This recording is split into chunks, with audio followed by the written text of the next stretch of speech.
Selamat petang, salam sejahtera. Terima kasih karena bersama dengan saya di Nazilin Unity Channel. Siasatan Tundaim susulan maklumat kertas Pandora, kata SPRM. Ini pengakuan terkini SPRM yang amat mengejutkan kita semua. Suruhan Jaya Pencegahan Rasuah Malaysia SPRM menegaskan siasatan terhadap Tundaim Zainuddin dijalankan sejak Februari lalu susulan maklumat daripada kertas Pandora yang didedahkan sebelum ini. Kertas Pandora merujuk kepada berjuta-juta dokumen bocor yang didedahkan kepada umum pada tahun 2021 yang didakwa mendedahkan akaun luar pesisir pemimpin masa kini dan masa lalu dari seluruh dunia, termasuk Presiden, Perdana Menteri, bilioner dan ahli perniagaan terkemuka. SPRM dalam satu kenyataan berkata, satu notis di bawah Seksyen 36 dalam kurungan 1 E Akta Suruhanjaya Pencegahan Rasuah Malaysia 2009 Akta 694 diserahkan kepada Daim pada 7 Jun lalu yang menghendaki beliau supaya mengisytiharkan segala aset miliknya. Jelas kenyataan itu, aset terbabit sama ada di dalam dan di luar negara secara bertulis dan akuan bersumpah dalam tempo 30 hari dari tarikh notis tersebut. Bagaimanapun, Daim memohon lanjutan tempo sebanyak 5 kali dan diberikan lanjutan pada 6 Julai, 10 Ogos, 11 September, 11 Oktober dan yang terakhir adalah pada 14 November untuk mengisytiharkan segala aset miliknya. Justru sebagai sebahagian daripada proses siasatan SPRM, pendakwa raya mengeluarkan notis penyitaan Menara Irham pada 18 Disember lalu di bawah Seksyen 38 dalam kurungan 1 Akta SPRM 2009 penyitaan harta tak alih. Malah Daim juga disiasat di bawah Seksyen 23 Akta SPRM 2009 dan Seksyen 4 dalam kurungan 1 Akta Pencegahan Pengubahan Wang Haram, Pencegahan Pembiayaan Keganasan dan Hasil daripada Aktiviti Haram 2001, katanya hari ini. SPRM menegaskan pihaknya tidak pernah membangkitkan atau mengeluarkan sebarang kenyataan rasmi yang menuduh Daim melakukan sebarang kesalahan. Jelasnya, berdasarkan prinsip undang-undang, anggapan tidak bersalah seseorang yang disiasat adalah dianggap tidak bersalah sehingga kan dibuktikan bersalah. Ujarnya lagi, individu terlibat mempunyai peluang untuk membersihkan namanya sekiranya kes ini dibicarakan di mahkamah. Perlu ditegaskan bahwa SPRM merupakan sebuah suruhanjaya bebas yang bertindak secara profesional mengikut undang-undang dan peraturan yang ditetapkan serta dipantau oleh 5 badan pemantau bebas. Sehubungan itu, SPRM menggesa semua pihak untuk tidak membuat spekulasi mengenai kes tersebut dan membenarkan siasatan diteruskan tanpa gangguan, kata beliau. Kami selalu, bekas Menteri Keuangan itu menafikan beliau dan keluarganya terbabit dalam rasuah dan salah laku, sebaliknya mendakwa siasatan bermotifkan politik dakwanya sehingga kini beliau tidak dimaklumkan mengenai kesalahan yang dilakukannya, walaupun sudah berkali-kali mengajukan perkara itu kepada SPRM. Saya boleh mendedahkan bahwa kami menerima surat yang ditandatangani oleh Ketua Pesuruhjaya SPRM Tan Sri Azam Baki sendiri yang menolak secara langsung untuk memberitahu apa kesalahan saya, kata beliau. Namun terdapat usaha terancang untuk memburukkan saya dengan mengeluarkan maklumat salah dan sindiran tidak berasas terhadap saya, kata beliau. Media sebelum ini melaporkan bangunan Menara Ilham di Jalan Binjai, Kuala Lumpur yang dikatakan milik keluarga Daim disita SPRM, dipetik daripada utusan malaysia.com. Sekian dulu untuk kali ini. Jangan lupa tinggalkan komen Anda, tekan butang subscribe. Malaysia kita punya, kita jaga sama-sama, cintai Malaysiaku. Bye-bye. Selamat petang, salam sejahtera. Terima kasih karena bersama dengan saya di Nazilin Unity Channel. Saudara-saudara sekalian, sudah 3 kali cetus kontroversi. Apakah DAP sebenarnya mahu sabotaj Anwar? Pertanyaan ini timbul daripada seorang penulis blog yang terkenal, yaitu sabudinhusin.com. 3 kontroversi dibuat atau berlaku sepanjang setahun Datuk Seri Anwar Ibrahim menjadi Perdana Menteri. Hanya dalam tempoh yang cukup singkat, Sebelum berakhirnya tahun 2023 ini, sudah 3 kontroversi dicetuskan oleh DAP berkaitan Melayu dan Islam di negara ini. Pertama, tentang bukan Melayu sebagai Perdana Menteri yang ditimbulkan oleh veteran DAP Lim Kit Siang. Kedua, gesahan ahli parlimen ceras Tan Kok Hwee agar pilihan raya PBT dimulakan pelaksanaannya di Kuala Lumpur bagi merakyatkan lagi sistem pentadbiran di ibu kota berasaskan semangat demokrasi.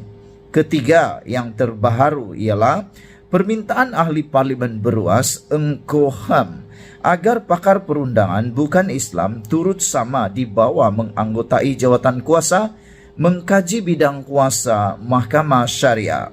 Bermula awal tahun 2024 nanti, agaknya entah apa-apa yang bakal akan dibangkitkan oleh pemimpin DAP yang lain pula berkaitan Melayu dan Islam.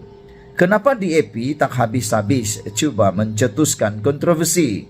Bagi isu terbaru yang dicadangkan oleh ia memang sesuatu yang tidak masuk akal sama sekali, bahkan perlu ditentang keras oleh semua umat Islam. Untuk apa urusan orang Islam dalam Mahkamah Syariah mahu dicampuri oleh bukan Islam sebagaimana diminta DAP itu? Selain pakar perundangan Islam sendiri diyakini mampu menguruskan hal-hal berkaitan kepentingan umat Islam, bukan Islam khususnya DAP tiada hak untuk campur tangan dalam hal ini. Takkan hal pertikaian nak kawin, nikah kawin, cerai berai, pembahagian harta dan penjagaan anak yang melibatkan orang Islam dalam Mahkamah Syariah mahu diambil tahu oleh DAP juga. Hal orang Islam biar orang Islam sendiri menguruskannya. Apakah DAP sejak berada dalam kerajaan sudah mau tunjuk belang ingin campur tangan dalam semua perkara di negara ini, termasuk yang eksklusif untuk orang Islam? Sebagaimana 2 saranan DAP sebelum ini mendapat bantahan keras daripada rakan-rakan dalam kerajaan, khususnya UMNO, kali ini juga ia dibantah keras oleh parti Melayu itu. Parti lain dalam kerajaan nampaknya masih senyap dan tersembunyi lagi suara mereka.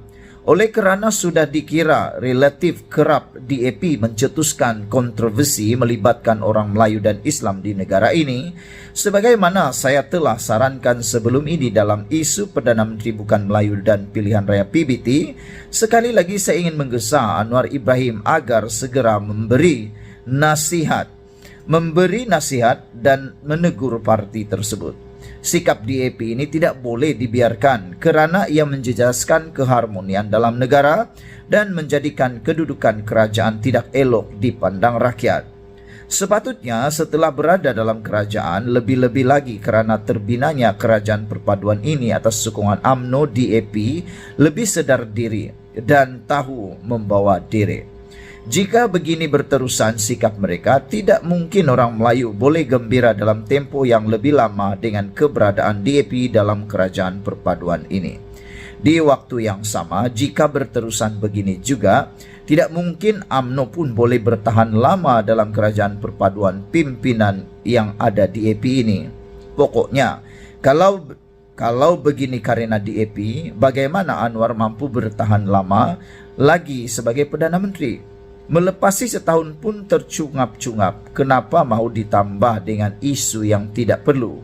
Dan memandang jauh lagi ke hadapan sikit dengan karenah yang sama oleh DAP, bagaimana boleh diyakini Anwar mampu meraih sokongan pengundi Melayu pada PRU 16 akan datang? Seterusnya tidak sekadar mampu bertahan sepenggal saja sebagai Perdana Menteri. Kadang-kadang, kata Sabudin.com, terdetik di hati, apakah DAP mahu sabotaj Anwar? Ditulis oleh Sabudin Husin 29 Desember 2023. Sekian dulu untuk kali ini. Jangan lupa tinggalkan komen Anda, tekan butang subscribe. Malaysia kita punya, kita jaga sama-sama, cintai Malaysiaku. Bye-bye. Selamat petang, salam sejahtera. Terima kasih Anda bersama dengan saya di Nazilin Unity Channel. Petang ini isu yang paling hangat melibatkan perbelanjaan iklan RM700 juta daripada 2 kerajaan yang terdahulu sebelum kerajaan pimpinan Datuk Seri Anwar Ibrahim. Saudara-saudara sekalian, bagi memikirkan perkara ini kita amat kecewa Karena nilai 700 juta itu bukan satu nilai yang kecil. 700 juta adalah nilai yang sangat besar dan luar biasa. Kalau digunakan untuk pembangunan negara, kita jangkakan beberapa buah hospital atau buah sekolah boleh dibina. Dan yang lebih menghairankan ialah di mana uang itu berada dan untuk apa iklannya, dan iklan itu jenis apa dan dibayar kepada siapa. Itu sebabnya seorang menteri yaitu Fahmi Fadzil turut menyatakan bahwa menjadi hak rakyat untuk mengetahui bagaimana Rp 700 juta bagi iklan publicity yang dibelanjakan dua kerajaan terdahulu. Tidak salah untuk rakyat untuk bertanya dan coba mengorek isu tersebut. Ada orang yang marah apabila dikorek isu ini, tetapi untuk makluman kita semua, nilai Rp 700 juta itu sebahagiannya datang daripada para pencukai, para pembayar cukai yang ada di Malaysia. Maka itu sebabnya rakyat Malaysia memang sangat berhak, mempunyai hak untuk mengetahui di mana uang yang dibayar itu, cukai yang kita bayar itu kemana. Kalau sekadar untuk membuat iklan sehingga 700 juta, itu memang boleh kata sudah melampau. Kemana uang itu, kepada siapa, dan iklannya untuk apa? Kalau iklan itu untuk mendapatkan pelaburan, menambahkan pendapatan negara, ini tak apa. Tapi kalau untuk sekadar nak dapatkan promosi, publicity bagi orang-orang tertentu, parti-parti tertentu, itu adalah tidak adil sama sekali. Itu sebabnya kita setuju apabila Fahmi Fadzil kata, rakyat berhak tahu bagaimana 700 juta bagi iklan, publicity dibelanjakan dua kerajaan terdahulu. Rakyat berhak tahu bagaimana 700 juta ringgit bagi iklan dan publicity dibelanjakan oleh kerajaan terdahulu, kata Menteri Komunikasi Fahmi Fadzil. Menerusi catatan di media sosial X hari ini, beliau berkata perbelanjaan tersebut adalah sangat besar. Ini bukan sangat besar, tapi ini melampau besar. Ramai rakyat katakan, netizen kata ini bukan sekadar besar, tapi melampau besar. Mereka kata tak apalah kalau hanya sekadar 10, 20, 30 juta maupun 100 juta itu masih boleh diterima akal. Tetapi kalau sudah 700 juta itu dah melampau, kata mereka. Kata Fahmi lagi, rakyat berhak tahu bagaimana 700 juta ini telah dibelanjakan.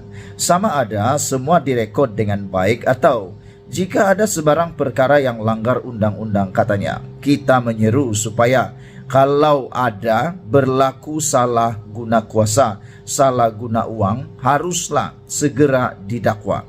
Kerana uang itu adalah milik rakyat Malaysia. Media sebelum ini melaporkan kerajaan persekutuan membelanjakan sehingga 700 juta untuk kerja pengiklanan, promosi dan publicity bagi menghebahkan agenda kerajaan bagi tahun 2020 hingga 2022. Perbelanjaan tersebut digunakan oleh dua pentadbiran terdahulu dalam mewar-warkan pencapaian dan usaha kerajaan. Oh, rupa-rupanya di sini uang itu digunakan. 700 juta hanya digunakan untuk memuar-warkan pencapaian dan usaha daripada kerajaan yang terdahulu. Adakah Anda setuju dengan perkara itu? Bukankah nilai itu boleh dikurangkan lagi? Sekian dulu untuk kali ini. Jangan lupa tinggalkan komen Anda, tekan butang subscribe, share video ini. Kita jumpa lagi. Bye-bye.